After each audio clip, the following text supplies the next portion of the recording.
Hey guys, today we're going to be talking about statistics. This is the introduction to statistics. There's actually whole classes that people can take on statistics. A lot of times it's a requirement in college to take like this whole course on it. But statistics really tell us, give us numbers about different events that are going on in our world, such as elections, voting, polls, crime rates, diseases, and many, many other things. So they're very useful, but we're going to be talking about good samples and bad samples with it. So the first point they point out in this section is any collection of facts is called data. So the stuff that the newspapers or reporters, scientists, etc., they collect data from different surveys, etc. Statistics is a branch of mathematics in which data is collected and studied. A statistic is a number that attempts to summarize a collection of data. The first example of the book, they gave you a frequency table of an election. All of the different names are the different events or possibilities. Say, all these people ran for governor, maybe. And then they had over on the right side the outcomes. They had John Wells had 160 votes, Lisa Williams had 108, Vincent Otero had 68, and Frank Brown had 64. So there were a total of 400 outcomes or frequencies. You can also see frequency tables horizontally. So they had John Wells 160, Lisa Williams 108, Vincent Otero, Frank Brown. So it's the same information, it's just the table is set up differently. Okay, random samples. Surveys are a useful tool to collect data. To determine if the survey will accurately predict the outcome of the election, 2 questions must be asked. Question 1, were enough people surveyed? Example, were all the voters of a small town surveyed or only 400 people out of a city of millions? If everyone was, then the population of the whole group was surveyed. So if that small town only had 400 people, then the whole population was surveyed. If only 400 out of millions of voters were surveyed, then it is called a sample. So just a small portion of the people in that town were surveyed. The second question, how was the information on the survey collected? Was it sent to only females? What about the males? Were they interviewed? Were they young or old? Were they only college students? Or were they only the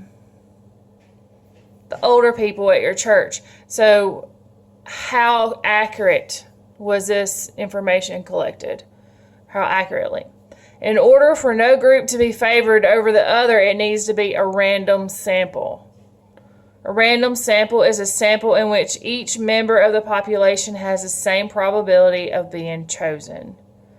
Also, avoid biased questions. A bias is something that causes a survey to favor one choice. Again, was it only college females or college males that they asked? Was it only the older people, the older generation? Bias, something that causes a survey to favor one choice over the other instead of accurately reflecting the preference or the population, like the whole group of everyone in that city. Data can be biased if the wrong questions are asked or the sample does not reflect the population. So sometimes you can have a question worded wrongly, and it won't tell the whole truth. All right, now we're going to do page 276, example 1. It says, complete the frequency table for each situation. A supermarket manager observed the types of bags customers used when purchasing groceries. The results are as follows. 80 people chose plastic bags, 40 chose paper bags, 50 people brought fabric bags, and 10 people did not use bags. So let's make a table. So there are different types of bags were plastic,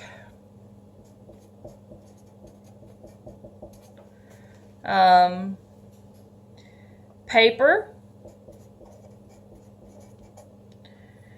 fabric, and no bags, or none. Okay. How many, let's see, there's 80 plastic bags, 40 paper bags, 50 fabric bags, and then 10 none. And then you would add these up and it would total 180. Okay, so this is for examples 1 through 4. You would make frequency tables. You could do them this vertically or you can do it horizontally, okay? Now let's look at example 5. It says a survey is taken to determine the best cleaning solution for kitchens. Who would you use to take that sample? Who is the intended population? All right, so 760 office workers, 489 chefs, or 642 surgeons, or 975 librarians. Obviously, you would want to check with the chefs, right? Because they're in the kitchen all day long. So it would be B, chefs. Example 14. A survey is taken to determine average daily commute. Who would you want to ask? Workers in the city? Workers in the country? Workers on their lunch break? Or workers in a local factory? Well, if you ask people in just the city, you won't know who about the country or the factory workers. If you were in the same for if you only ask the country or the factory, but everybody should go on a lunch break, right? It may be different times, but you could go around to random restaurants, etc., and ask people on their lunch break. So C would be most accurate. Example 15. The head librarian wants to know, and these, for example 15, let me back up. It says identify the population for A, and B, the sample for each situation, and C, determine if the sample is random or not random and explain your answer. So for the first one, it says the head librarian wants to know the favorite genres, types of books of all the library members. He asked people their favorite genre as they check out a book on Saturday morning. For A, it asks the population. What's the population he's wanting to know in here? All the library members. So A would be all the library members.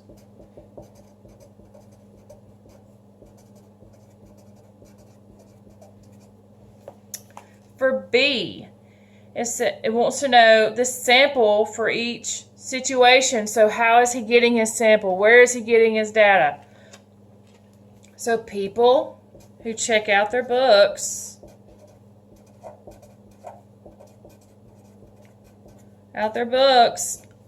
on Saturday morning.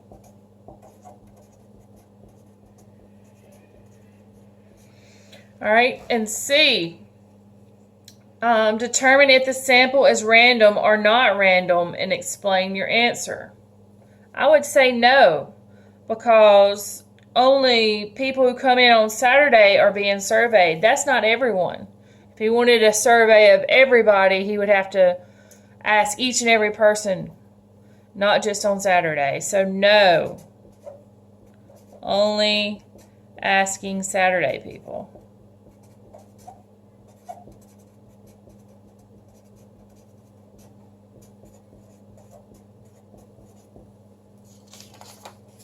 All right, let's look at number 16. Again, we're going to ask the population, the sample for each situation, and determine if the sample is random or not, and explain your answer. So for number 16, a used car lot owner sells cars both in person and by means of his website. He wants to know what features people look for in a used car. For the next week, he asks those who come to his lot looking for a car. Okay? So,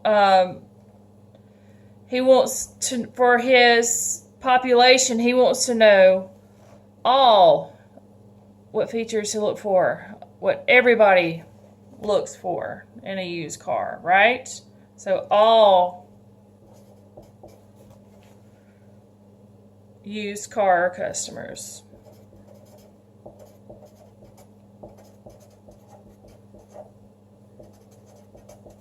Oh, let me put a piece of paper under here. All right, for B, how is he taking his sample? Right? Those who come to the car lot during the week.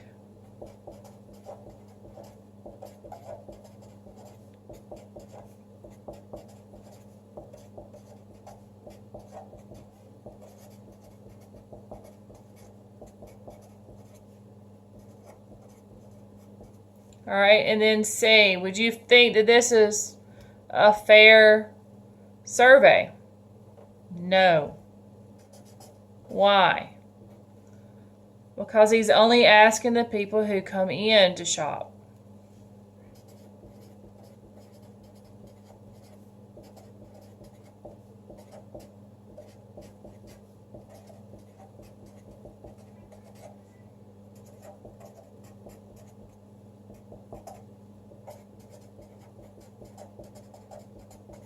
So he's only asking walk-in customers. All right, number 17. A safety engineer wants to know the most common helmet among professional race car drivers. At the next professional event, he surveys the race car drivers. So he wants to know, all professional drivers.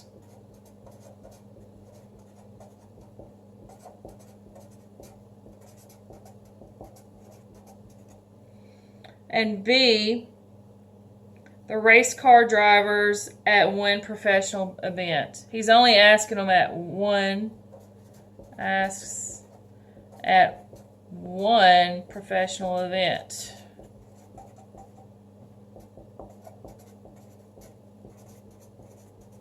And then C, do you think that this is a good survey? No. Only asking at one event. You know, the professional drivers at one event may not be at the next professional event, or they may not all be at the same ones. So this is not a good survey.